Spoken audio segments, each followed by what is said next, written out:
بسم اللہ الرحمن الرحیم نحمده ونصلی ونسلم علی رسولہ الکریم اما بعد فاعوذ باللہ من الشیطان الرجیم بسم اللہ الرحمن الرحیم۔ آج پڑھنی ہے دو چیزیں، ٹھیک ہے۔ سب سے پہلے ہم پڑھیں گے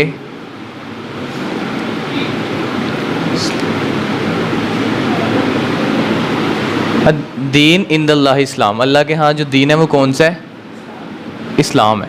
اور بھی دین ہے دنیا میں، دنیا میں 3 دین ہیں،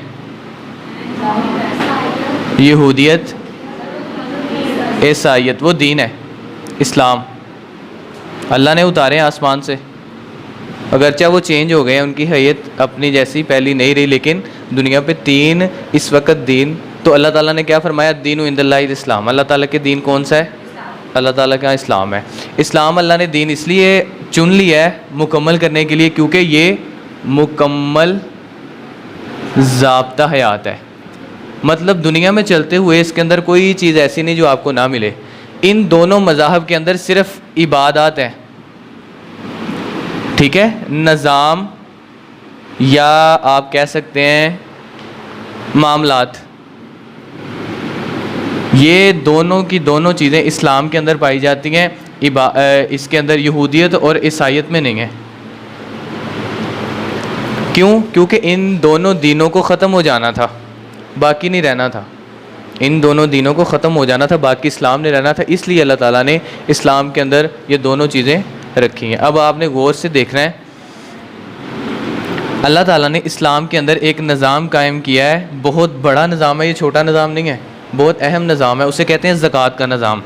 اب ہم دیکھیں گے یہ زکوٰۃ اصل میں ہے کیا۔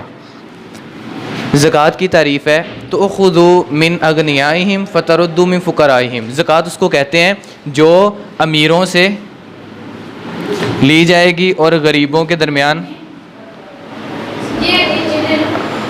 امیروں سے لی جائے گی اور غریبوں کے اندر تقسیم کی جائے گی، غریبوں میں اس کا تصرف کیا جائے گا امیروں سے لے کے۔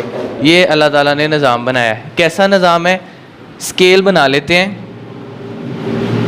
ایک یہ ہے، ایک یہ ہے، یہ زکوٰۃ کا نظام جو اللہ تعالیٰ نے متعارف کروایا ہے۔ اب ہم دیکھیں گے یہ کہ اس وقت پاکستان کے اندر زکوٰۃ کا نظام ہے لیکن کسی حد تک، لیکن اگر مسٹ امپورٹنٹ صرف زکوٰۃ کا نظام ہوتا اس سے کیا فائدہ ہونا تھا؟ اب زکوٰۃ کا نظام اپنانا نہیں تھا یہودیوں اور عیسائیوں نے، ان کو تو اسلام میں آنا تھا نا، نہ انہوں نے اسلام قبول کیا نہ زکوٰۃ کا نظام۔ اب نظام تو دنیا کو چلانے کے لیے چاہیے، پھر کون سا نظام بنایا؟ سرمایہ دارانہ نظام، اس کو کہتے ہیں کیپٹلزم، انگلش میں کیپٹلزم کہتے ہیں اس کو۔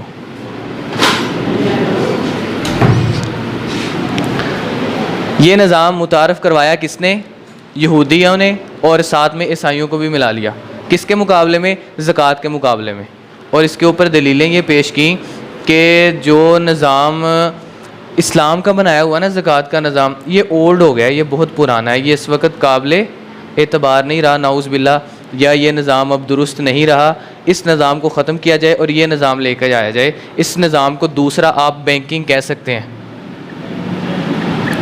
دوسرا نام اس کا بینکنگ ہے، کیپٹلزم کہا جاتا ہے، سرمایہ دارانہ نظام۔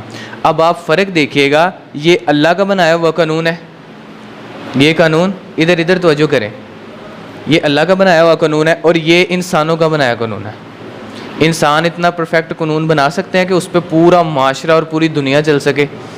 اب آپ دونوں میں ڈفرینٹ دیکھ لیں گے کتنا ہے، پھر پتہ چلے گا کہ اللہ نے نظام بنا کے کیوں دیا انسانوں کو۔ انسان اپنی عقل سے وہ نظام نہیں بنا سکتا۔ اچھا، اللہ تعالیٰ نے نظام بنایا ہے کہ 1 سال بعد نا، 1 سال بعد، ٹھیک ہے، اس کے ساتھ یہ ایک اور سکیل میں نے بنایا ہے،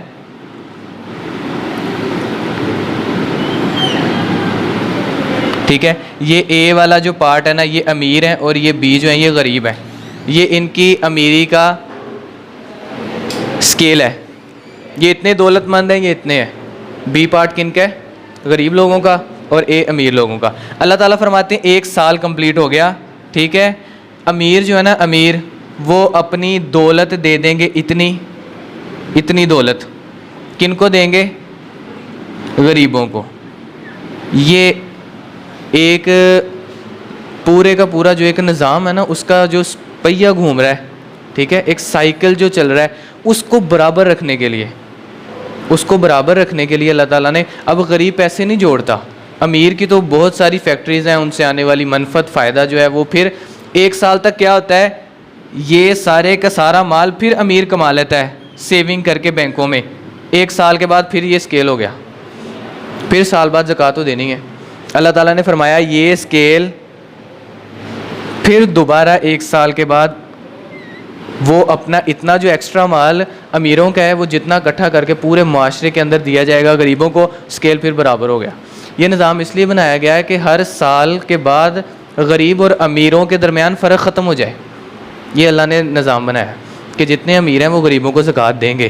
اس کے بعد ایک اور بھی لیئرز بن سکتی ہے، جو ان سے بھی زیادہ غریب ہیں یہ بھی ان کو دیں گے. اگر وہ یہاں پہ ہیں تو ان کو برابر کرنے کے لیے یہ ان کو زکوٰۃ دیں گے اور وہ یہاں پہ لگے گی اور یہ اسکیل ان کا برابر ہو جائے گا. تو اس طرح آگے تر جتنے بھی چلتے ہیں وہ سارے کے سارے یہ نظام انہوں نے اللہ تعالیٰ نے بنا کے مسلمانوں کو دیا ہے. لیکن یہ نظام انسان نہیں بنا سکتا، اتنا قیمتی اور اتنا اعلیٰ ترین نظام. پھر اس کے اندر بڑی تفصیل ہے، صحیح بخاری اور صحیح مسلم کے اندر تفصیل ہے ایک ایک چیز کے بارے میں، کس کی کتنی زکوٰۃ دینی ہے، کتنا نصاب ہے سونا چاندی کا، مکمل تفصیلات ساری کی ساری اللہ تعالیٰ نے بیان کر دی اور ایک مکمل ترین نظام بنا کے لوگوں کو دے دیا. ایک بندہ کہ میرے پاس پیسے نہیں ہیں تو میں نے زکوٰۃ کیسے دینی، تو اللہ تعالیٰ فرماتے تمہارے پاس کون سی چیز ہے، کہتا گائیں ہیں، گائے کی زکوٰۃ بنا دی. ایک بندہ کہتا ہے میرے پاس جو ہے نا گائیں نہیں بکریاں رکھی ہیں، میں نے بکریوں پہ زکوٰۃ بنا دی. ایک بندہ کہتا ہے میرے پاس کچھ نہیں، سونے کا کاروبار کرتا ہوں، سونے کا نصاب طے کر دیا. ایک بندہ کہتا ہے سونا نہیں ہے میرے پاس، چاندی ہے، اس کا نصاب طے کر دیا. ایک بندہ کہتا ہے میرے پاس کچھ بھی نہیں ہے، میں گاؤں میں رہنے والا ہوں، اللہ تعالیٰ نے فصلوں کے اوپر اس کے حساب سے وہ طے کر دیا. بلکہ کوئی اس کا مال ہے جو اس نے ایک سال تک جمع کر کے رکھا ہے، ایک سال اس کو گزر گیا ہے اور اس کا نصاب پہنچ رہا ہے زکوٰۃ کو، اس کے اوپر اسلام نے ایک قانون بنا کے دیا تھا 2.5 کے اوپر زکوٰۃ دی جائے گی.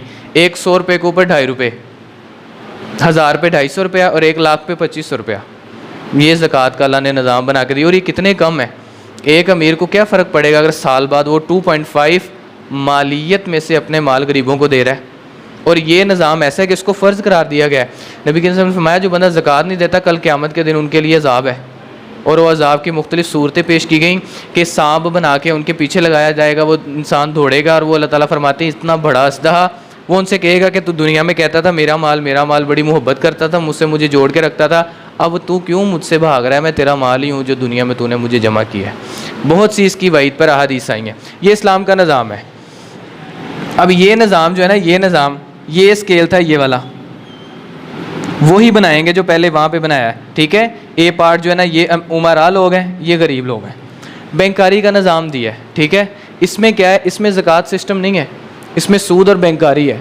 پھر ہوگا کیا، ہوگا ایسے، اس بندے نے جیسے کہ میں نے آپ کو کل مثال دی، اس نے بھی کمانا ہے، اس بندے نے بھی.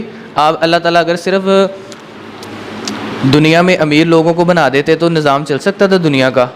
صرف غریبوں کو بنا دیتے یا صرف درمیانے لوگ. امیر غریب کی وجہ سے کھا رہا ہے اور غریب امیر کی وجہ سے، وہ کیسے؟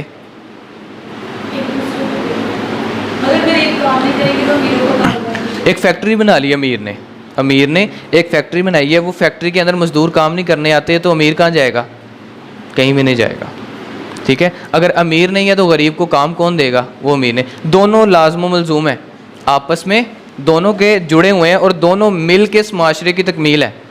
دونوں مل کے معاشرے کے اندر یہ اللہ تعالیٰ نے ایک نظام بنایا ہے. لیکن ان دونوں کو برابری میں رکھنے کے لیے زکوٰۃ کا نظام بنایا ہے.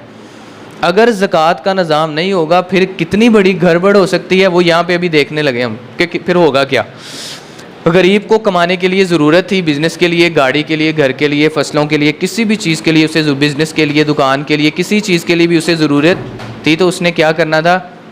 اس نے ادھار پیسے لینے تھے. اسلام نے کہا جائز ہے، ادھار پیسے لے سکتا ہے امیر سے. حتیٰ کہ اسلام صحیح بخاری مسلم کے اندر ہے، اللہ کے نبی فرماتے ہیں کہ تم زیادہ مہلت دے دو ایسے بندے کو جو تمہارے پیسے جلدی لٹا نہیں سکتا، اسے مہلت دے دو. اللہ تعالیٰ فرماتے ہیں احسان کر دو اپنے بھائی پہ، واللہ یحب المحسنین، اللہ تعالیٰ احسان کرنے والوں کو پسند کرتے ہیں. اسے مہلت دے دو. اور یا ایسا بندہ جس کو تم جانتے ہو کہ تمہیں وہ پیسے لٹا نہیں سکتا، تم معاف کر دو، یہ احسان ہے. واللہ یحب المحسنین ہے یہ. تو تم یہ اسلام اتنی نرمی کر رہا ہے غریب کے ساتھ، لیکن یہ امریکہ کا یہودیوں کا بنایا ہوا کیپٹلزم، یہ نظام کیا ہے؟ اس بندے کو ضرورت پڑ گئی ہے غریب کو، اس نے اس سے قرضہ لیا 1 لاکھ روپیہ، ادا کرنا ہے 1,25,000 روپیہ، ٹھیک ہے؟ 1 لاکھ میں اس سے وہ منفعت یا پرافٹ نہیں آئی جو اس نے قرضہ لے کے کام کیا تھا۔ اب ایک مثال سنیں، ایک بندے نے 1 لاکھ روپیہ قرضہ لیا ہے، 1 لاکھ کی اس نے کاروبار کیا ہے، فصل پہ لگائے پیسے، کھاد بوری کچھ بھی کیا ہے، 1 لاکھ روپیہ اس نے وہاں پہ لگا دیا، اسے پروفٹ آئی 25,000 روپیہ، اسے پروفٹ 25,000 روپیہ آئی ہے، اور جو باقی پروفٹ جو مال لگایا تھا وہ تو لوٹ آیا نا، یعنی کل اس کے پاس 1,25,000 آ گئے۔ 1 لاکھ قرضہ لیا تھا، 1,25,000 روپیہ آ گئے، 25,000 اس نے جیب میں ڈالنے ہیں، لاکھ قرضہ دینا ہے۔ لیکن یہاں پہ سود کا نظام ہے، وہ 25,000 جو اس نے کمایا ہے وہ کس کو دے رہا ہے؟ اوپر سود کس کو دے رہا ہے؟ امیروں کو۔ جو امیر سود، وہ 25,000 جو اس نے کمایا تھا اپنی فصل پہ 6 ماہ لگا کے، تو وہ کس کو دے رہا ہے؟ وہ اس کو۔ پھر ہوا کیا؟ پھر یہ ہوا کہ اگر وہ اس کے برابر یہاں تک آیا بھی تھا نا، یہاں تک اس نے فاصلہ طے بھی کیا پروفٹ کر کے، پھر اس نے کیا کیا؟ وہ لاکھ روپیہ اور 1,000 25,000 تو اس کو دے دیا، اور یہ امیر یہاں پہ چلا گیا، یہاں پہ۔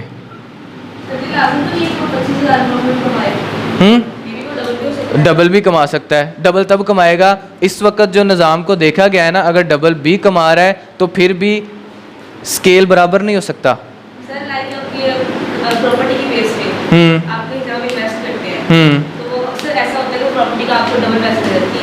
ڈبل کیسے ملتے ہیں؟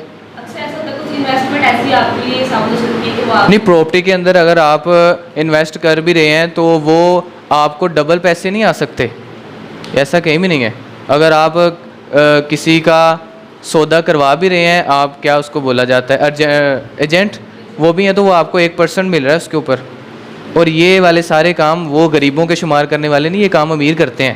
بات ہو رہی غریبوں کی، غریب کو اتنے بچنے ہیں، جس نے آپ صرف اس چیز کو فصلوں تک محدود رکھیں جو ہم یہاں پہ بات کر رہے ہیں، جس نے وہ فصل لگائی ہے اسے اتنے ہی بچنے، فرض کریں اسے ڈبل بچ گیا، 1 لاکھ منفعت ہوئی ہے، اور 1 لاکھ روپیہ جو تھا وہ اس نے قرض لیا تھا، 25,000 سود دے گا، تو پھر اس میں سے 65,000 یا جو 75,000 ہے وہ سالانہ گزر کر لے گا اپنا، اس میں سے نہیں کر سکتا سالانہ 75,000۔ تو جو اس سے 25,000 لیا گیا ہے، ایکسٹرا لیا گیا ہے، وہ کیا ہے؟ یہاں پہ دیا جا رہا ہے۔ یہاں پہ امیر بتانے کا مقصد یہ ہے کہ یہاں پہ سکیل برابر کرنے کے لیے دیا جا رہا ہے۔ چلیں جس طرح بھی آپ کر لیں، آپ اپنے ذہن کے مطابق سوچیں کہ یہاں پہ دیا گیا ہے سکیل برابر کرنے کے لیے، یہاں پہ کیا کر رہا ہے؟ 25,000 دے رہا ہے، وہ 25 لاکھ ہوں، 25 جتنے بھی ہوں، وہ یہاں پہ دے رہا ہے، تو یہ سکیل برابر نہیں ہو رہا۔ تو سرمایہ دارانہ نظام کی تعریف یہ ہے کہ امیر تر ہوتا جائے گا اور غریب، اور یہ ہر سال ہونا ہے، ہر سال فصل کاٹے گا اور ہر سال ہونا ہے۔ اگر بہت تھوڑا بھی فرق پڑ رہا ہے نا، پھر بھی یہ اوپر ہی جا رہا ہے اور اس نے نیچے آتے جانا ہے۔ چلے زیادہ نہیں کرے، تھوڑا سا کر لیں، اس کو تھوڑا سا بڑھا لیں، بات وہی ہے۔ اس سے معاشرہ کیا ہوگا؟ امیر ترین ہوتا جائے گا اور غریب ترین ہوتا جائے گا۔ وہ 25,000 صرف یہ نہ سوچے کہ غریب کی جیب سے نکلا ہے، وہ 25,000 امیر کی جیب میں گیا بھی ہے، جس کے پاس پہلے اس کو چاہیے تھا کہ وہ زکوٰۃ دے کے امیر کو، غریب کو سہارا دے کے کھڑا کرتا، لیکن وہ تو اس سے لے رہا ہے، چاہے 5,000 بھی لے رہا ہے، 25 کو نکال دیں آپ، 5,000 بھی لے رہا ہے، تو اس کا نقصان تو ہو رہا ہے نا۔ تو اچھا ٹھیک ہے، آپ زیادہ نہ بھی کریں، آپ کہتے ہیں یہ بھائی خالص سود ہے، یہ الائٹ بینک ہے، یہ دوسرے بینک ہے، یہ خالص سود ہے، ہم سود کی شرح کم کر لیتے ہیں، اس کو اسلامی بینک پہ لے آتے ہیں، تو آپ 5,000 کر لیں، تو غریب کی جیب میں سے تو اسلام کہتا ہے روپیہ بھی نہیں نکلنا چاہیے، تو یہاں پہ تو 5,000 بھی پھر زیادہ ہے اس حساب سے۔ اب ہم اسلامی بینک کاری کیسے غلط ہے؟ یہ زکوٰۃ کا تو پورا نظام پڑھ لیا نا، اب بینکنگ کا نظام کیا ہے وہ ابھی پڑھتے ہیں انشاءاللہ۔ کون ریڈنگ کرے گا؟ اونچی آواز سے کرنی۔ اسلامک بینکنگ کیا ہے؟ المسائلۃ العصریہ والمتفرقہ، جدید مسائل اور ان کے اندر پیش آنے والی مصیبتیں وغیرہ۔ دیکھیں غور سے۔ آج کل دنیا بھر میں اسلامی بینکنگ یا بلا سود بینک کاری کے نام سے کوششیں کی جا رہی ہیں کوششیں کی جا رہی ہیں کہ بغیر سود کے اسلامک بینکنگ کو رواج دیا جائے. اور دینی حلقوں میں بحث و مباحثے جاری ہیں کہ آیا شرعی طور پر اسلامی بینکاری درست ہے یا نہیں. شرعی طور پر اسلامک بینکاری صحیح ہے کہ نہیں، اس کے اوپر بحثیں ہو رہی. کہاں پہ؟ جو مفتیان یا علماء کرام ہیں ان کے درمیان. یا اس کا کتنا حصہ درست ہے اور کتنے میں خرابیاں پائی جاتی ہیں. میں نے پوچھنا ہے، اس میں سے سوال پوچھنا ہے آپ سے، ٹھیک ہے؟ آپ نے توجہ سے سننا ہے. یہ بہرحال اس کے شرعی حکم سے پہلے یہ جاننا ضروری ہے کہ اسلامی بینکنگ ہے کیا اور اس کا آغاز کیسے ہوا، تاکہ مسئلے کی نوعیت کے صحیح ادراک اور اس کے شرعی حکم تک رسائی میں آسانی ہو. اسلامی بینکنگ کا مختصر تعارف و پس منظر. آج کل مغرب اور دنیا میں اکثر و بیشتر سرمایہ دارانہ نظام کیپٹلزم رائج ہے جو سود پر مبنی ہے. ٹھیک ہے، یہ نظام اس وقت دنیا میں رائج کیا گیا ہے. اور آپ حیران ہو گئے، مسلمانوں کے جو لوگ ہیں وہ کہتے ہیں کہ بھائی زکوٰۃ سے بیسٹ ہے یہ نظام. جس کی جیب میں 25,000 ہے اور اس نے تو کہنا ہے کہ بھائی یہ نظام ٹھیک ہے. مغرب مسلمان ہونے کے باوجود اللہ کے نظام کے بجائے کس کے نظام کو درست قرار دے رہے ہیں؟ کافروں کے بنائے ہوئے نظام جو کیپٹلزم اور سرمایہ دارانہ نظام. مغرب میں صنعتی انقلاب انڈسٹریل ریولوشن کے بعد جب تجارتی سرگرمیاں بڑھی تو لوگوں کی رقوم کی حفاظت، ان کی ایک جگہ سے دوسری جگہ منتقلی اور کاروبار کے لیے قرض لینے دینے وغیرہ جیسے کاموں کے لیے بینک وجود میں آئے جن کے بانی یہودی تھے. بینک کیوں بنے؟ یہ اسلامک بینکنگ کی بات ہو رہی ہے. یہ ویسے بتا رہے ہیں کہ جب لوگوں نے لین دین کے کاروبار شروع کیے، رقمیں رکھنی دینی، لوگوں کے ساتھ معاملات کرنے، اس کے طور پر دنیا میں سب سے پہلے بینکاری وجود میں ہے. جو سود پر سرمایہ دینے کا کام ایک عرصے سے کرتے چلے آ رہے تھے. 20ویں صدی میں جب کچھ مسلمان ممالک مغربی استعمار سے آزاد ہوئے. استعمار کہتے ہیں کہ مغرب کی وہ قوتیں جو مسلمانوں کے خلاف کام کر رہے ہیں، مسلمانوں کو دبانے کے لیے، پاکستان کو دبانے کے لیے. یہ ایسے ملک جو آپ ایسے کہہ سکتے ہیں کہ اسلامک ممالک ہیں، ان کو ختم کرنے کے لیے جو قوتیں بیٹھ کے کوششیں کر رہی ہیں، ان کو کہتے ہیں مغربی استعمار. تو ان کا بینکوں سے بالفضل واسطہ پڑا، مگر جب انہوں نے دیکھا کہ بینکوں کا سارا نظام سودی ہے تو یہ خیال پیدا ہوا کہ آپ کو پتہ چلا جب مسلمان بھی اس لیول پہ آئے، تجارت کرنے لگے، پھر کس سے واسطہ پڑا؟ ظاہر ہے پھر بینک سے تو ہر کسی کا واسطہ پڑنا تھا. جب ان کا واسطہ پڑا تو مسلمانوں نے کہا بھائی ہم سود کے اوپر کام نہیں کریں گے. پھر کیا ہوا آگے دیکھیں. تو یہ خیال پیدا ہوا کہ کیا اس نظام میں کچھ تبدیلیاں کر کے اسے سود سے پاک نہیں کیا جا سکتا. مسلمانوں نے کہا کہ بھائی اس کا کوئی حل نکالیں. پھر ایک بہت بڑی کمیٹی بیٹھی، مختلف اسلامی ممالک کے جو بڑے بڑے علماء اکرام تھے انہوں نے بیٹھ کے مشاورت کی. پھر یہ طے پایا کہ ہم اپنا بینک ہی علیحدہ بناتے ہیں جو اسلامی اصولوں کے اوپر بنایا جائے گا. لیکن وہ بنا نہیں. پھر ہوا کیا؟ تب اسلامی بینکاری کی سوچ پیدا ہوئی.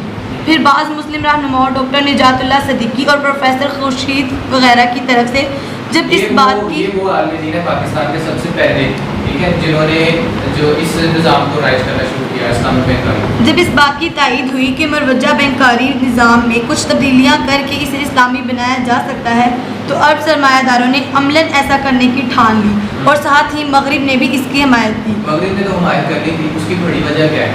مغرب دیکھ رہا تھا کہ جتنے اسلامک ممالک ہیں ان کی کروڑوں اربوں ڈالرز کی بزنس ہو رہے ہیں، وہ سارے کا سارا مال ورلڈ بینک میں نہیں آ رہا.